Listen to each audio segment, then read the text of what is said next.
कि Bihar BTSC staff nurse का result कहा जाए, स्कोर कार्ड कहा जाए, आने के बाद जो अब कट ऑफ का पहले अनुमान जो लगा रहे थे वो अनुमान से अब क्या कुछ जो है आगे होने वाला है। देखिए, कट ऑफ मैंने भी पहले बताया था और जो मैंने पहले कट ऑफ बताया था उस कट ऑफ में कुछ ज़्यादा जो है अंतर होने वाला नहीं है। मैंने जो कट ऑफ बताया था उसी कट ऑफ के अनुसार चीज़ें थोड़ी बहुत इधर उधर हो सकता है, लेकिन अब इस रिजल्ट आने के बाद ये श्योर हो चुका है कि किसी भी कैटेगरी का जो कट ऑफ है वो ज़्यादा होने वाला नहीं है। जी हाँ, कट ऑफ ज़्यादा नहीं होंगे, ये आप श्योर हो जाइए। और दूसरी चीज़ें, यूआर कैंडिडेट का थोड़ा सा कंपटीशन ज़्यादा रहेगा। बाकी जो भी कैटेगरी है उनको ज़्यादा टेंशन लेने की ज़रूरत नहीं है। अगर आप पास है, पास में आपके कैटेगरी के हिसाब से अगर 4, 5, 7 नंबर ज़्यादा है तो आपको टेंशन लेने की ज़रूरत नहीं है, आपको नौकरी होंगे। जी हाँ, आपको नौकरी अवश्य होंगे। इन चीज़ों को आप ध्यान देकर ज़रूर रखें। पैनिक होने की ज़रूरत नहीं है। आप अब अगर पास हैं, हाँ एक चीज़ें ज़रूर है, आप बॉर्डर लाइन पर है तो आपके लिए मुश्किल है। जो चीज़ें होता है मैं क्लियर बताता हूँ, अब मैं डाउट में रखना नहीं चाहता हूँ। अगर आप बॉर्डर लाइन पर हैं, चाहे आप फीमेल कैंडिडेट है, फीमेल सबको 32 लाना था, चाहे कोई भी कैटेगरी हो तो 32 है। और अगर आप यूआर कैटेगरी के फीमेल हैं, आप यूआर कैटेगरी के फीमेल हैं, लाना था आपको 32, लेकिन आपको मात्र 35 आया है तो आपका नहीं हो सकता है। आपको 36 आया है तो आपको नहीं होगा। ये जो है हकीकत मैं बता रहा हूँ, जो है हकीकत बता रहा हूँ, ठीक है ना। तो आप ये कहेंगे कि मैं तो फीमेल हूँ, मेरा तो 32 से कट ऑफ है और मेरा जो है 37 38 आया है, हो जाएगा, तो नहीं, आपके लिए मुश्किल है, नहीं हो पाएगा। मैं यूआर की बात कर रहा हूँ।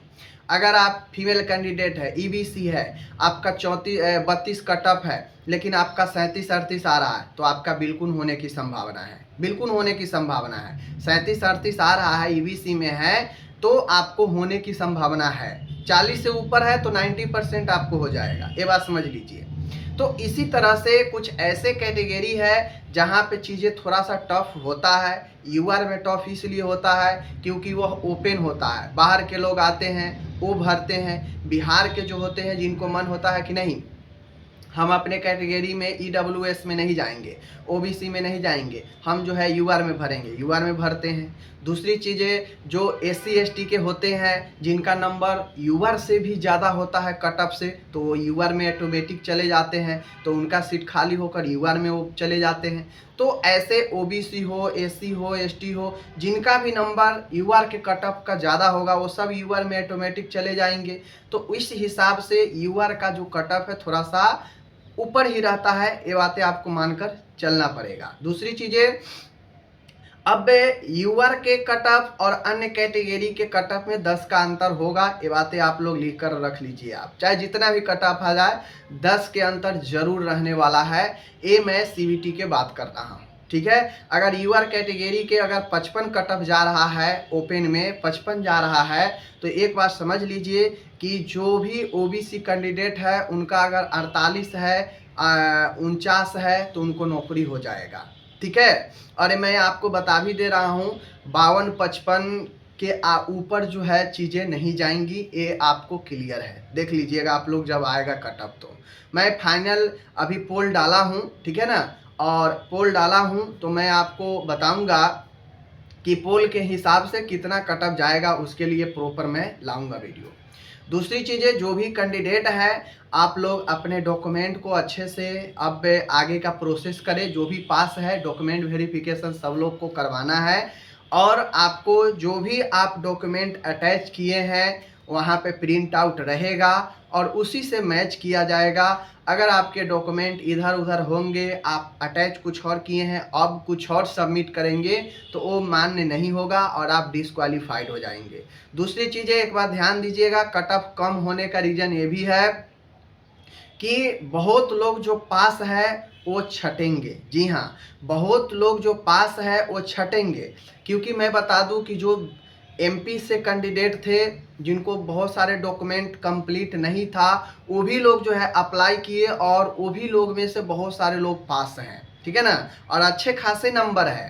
तो वैसे में उन लोगों को कहा जाए किस्मत कहा जाए या जो भी लक कहा जाए, यही उनको साथ दे सकता है, वरना बैड लक उनके लिए यही होगा कि वो पास होते हुए भी, अच्छे मार्क्स लाते हुए भी वह नौकरी से वंचित रह सकते हैं, क्योंकि जब अप्लाई किए थे तो उस समय जो डॉक्यूमेंट प्रॉपर मांगा गया था वह अटैच नहीं हो पाया था।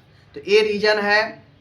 दूसरी रीज़न, अभी तो मामला आप लोग को पता है कोर्ट में है, उस पर क्या होगा पता नहीं, लेकिन अगर डीवी होता है तो बीएनआरसी और नन आईएनसी ये दो का मामला है जो जिस पर अभी कोई क्लियरिटी नहीं है। तो कुल मिला के जो बिहार से जिनका प्रॉपर पास है, सारा डॉक्यूमेंट है, उनको अपना डॉक्यूमेंट अच्छे से रखना चाहिए रेडी, क्योंकि आपका जो डीवी है जब भी कुछ इन्फॉर्मेशन आएगा तो सीधा डीवी का डेट दिया जाएगा आगे। अब ये कब दिया जाएगा इसका कुछ पता नहीं है।